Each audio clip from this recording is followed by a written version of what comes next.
주님께서 여러분과 함께 마르코가 전한 거룩한 복음입니다.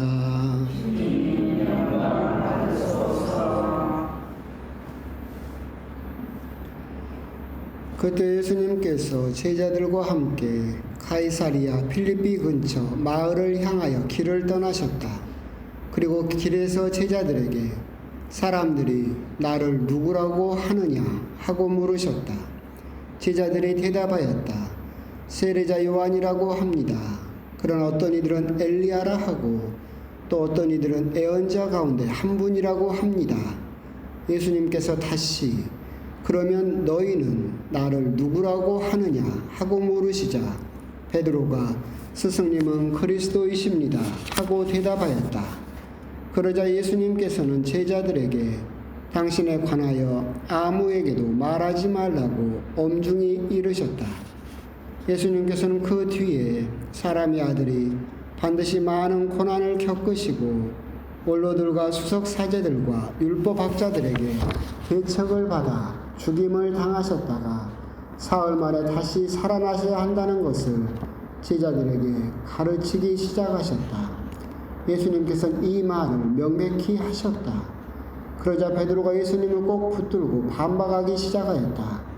그러나 예수님께서는 돌아서서 제자들을 보신 다음 베드로에게 사탄아 내게서 물러가라.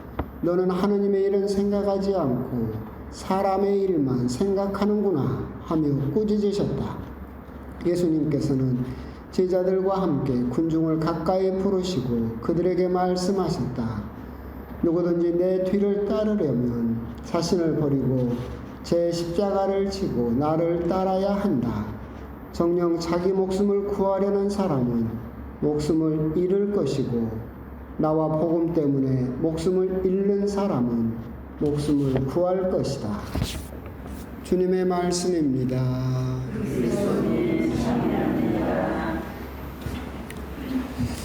참 예수님.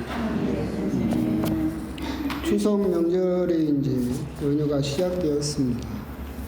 이런 날 강론은 듣는 사람이나 하는 사람이나 참 곤욕입니다. 그죠?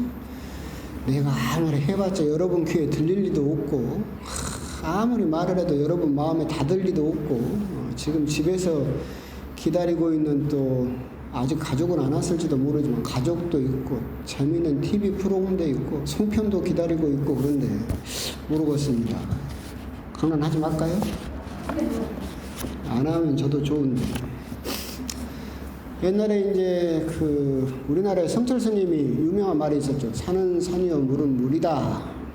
원래 이제 그 양반이 한 말은 아니고 원래 옛날에 중국 송나라 때 청원이라는 스님이 했던 말입니다.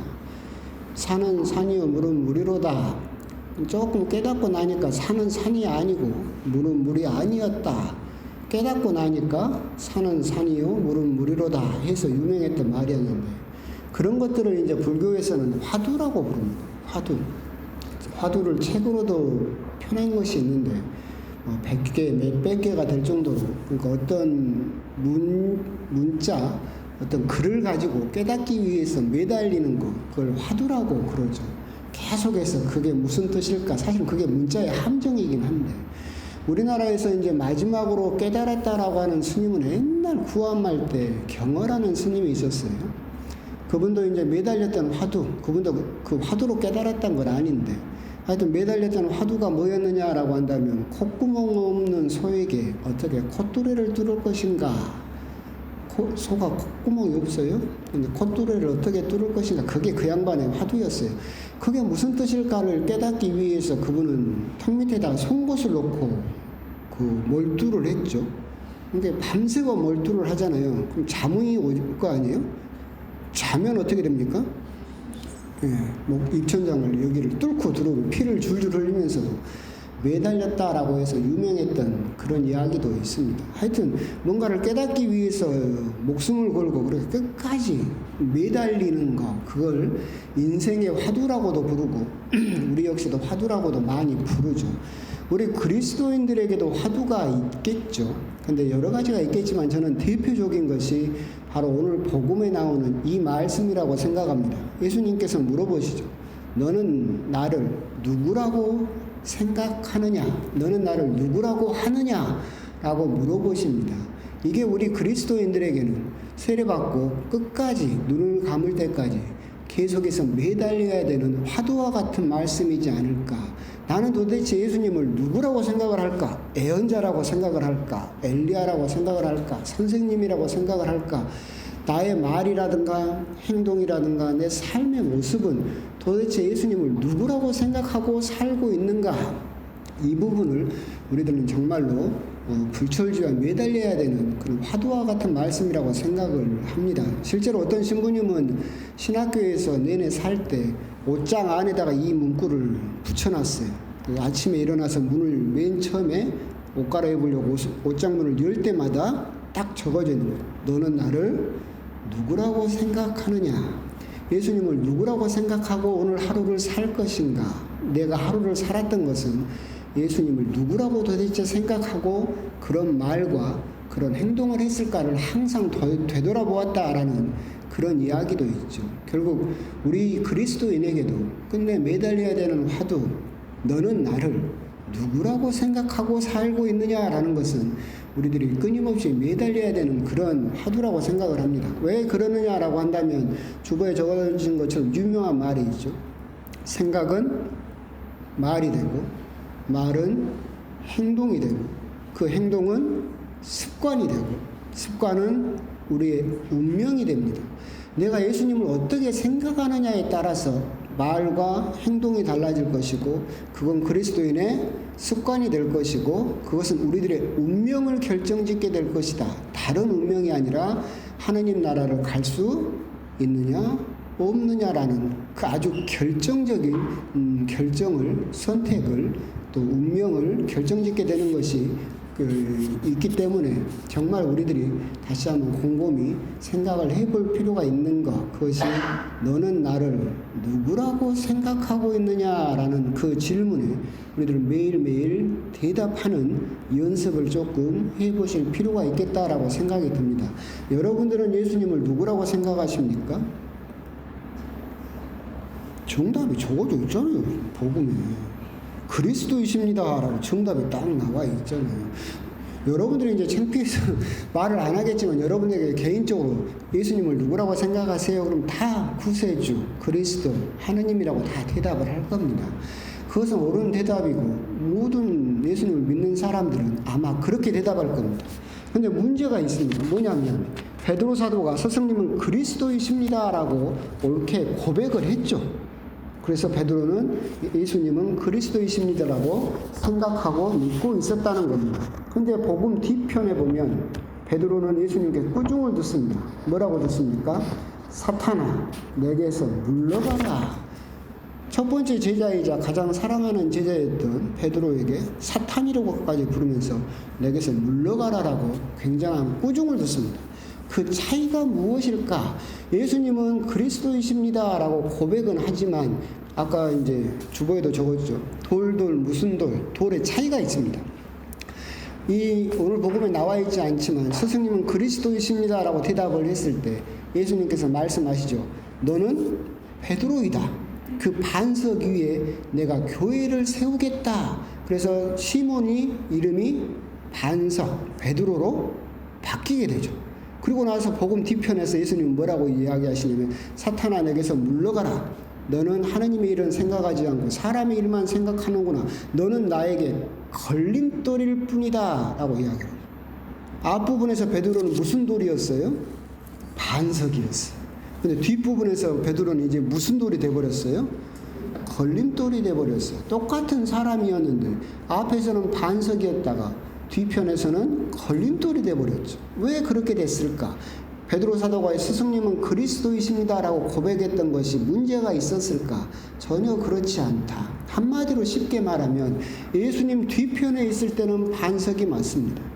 근데 예수님 앞에 서게 되면 명백하게 걸림돌이 되어버립니다. 예수님 뒤편에 서서 예수님을 따르는 제자의 입장을 가질 때는 교회를 위해서, 하나님을 위해서 든든한 교회를 받침이 되는 반석이 되겠지만, 예수님을 뒤편에 세우고 자기가 앞으로 나서서 예수님을 배경으로 만들고 자기 생각, 자기 욕심, 자기 욕망을 위해서 예수님을 조연으로, 배경으로 만들 때, 그때 예수님 앞길을 가로막는 걸림돌이 되어버릴 수밖에 없겠다. 실제로 그렇잖아요. 안타까운 일이지만 서울에서 정말 많은 교회들이 그러지만 개신교회에서 정말 초대형 교회가 있었어요. 지금도 있지만 거기 신자는 수천 명이 돼가지고 아주 대기업처럼 엄청 크게 성장을 했죠. 그렇게 복음을 전하고 예수님을 전달하고 수많은 사람들에게 선교를 할 때 그 교회는 예수님의 반석이었죠. 그런데 그 목사가 은퇴를 하면서 그 목사직을 자기 아들에게 세습시켰죠.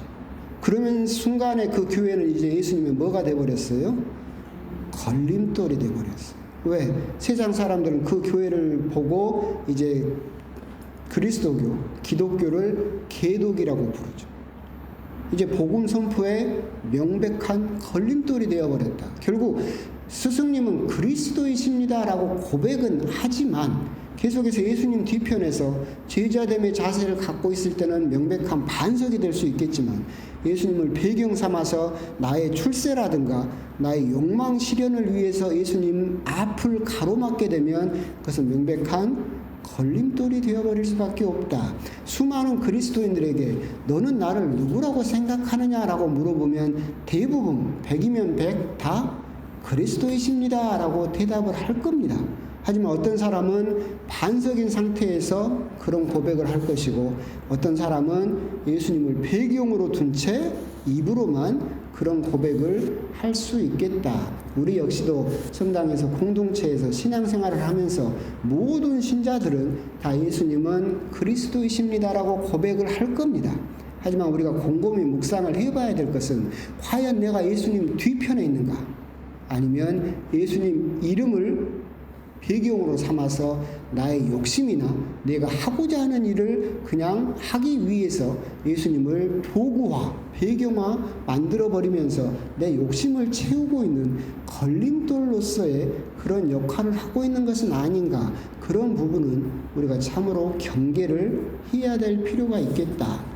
오늘 복음은 쉽게 말하면 여러분들이 그냥 너는 나를 누구라고 생각하느냐라는 화두와 같은 예수님의 질문에 정말 가슴을 열고 정말 나는 예수님을 누구라고 생각하고 살고 있는가? 그리고 내가 그렇게 고백을 했을 때 나는 예수님의 말씀을 순순히 따르는 제자로서 예수님 뒤편에 있는 반석인가?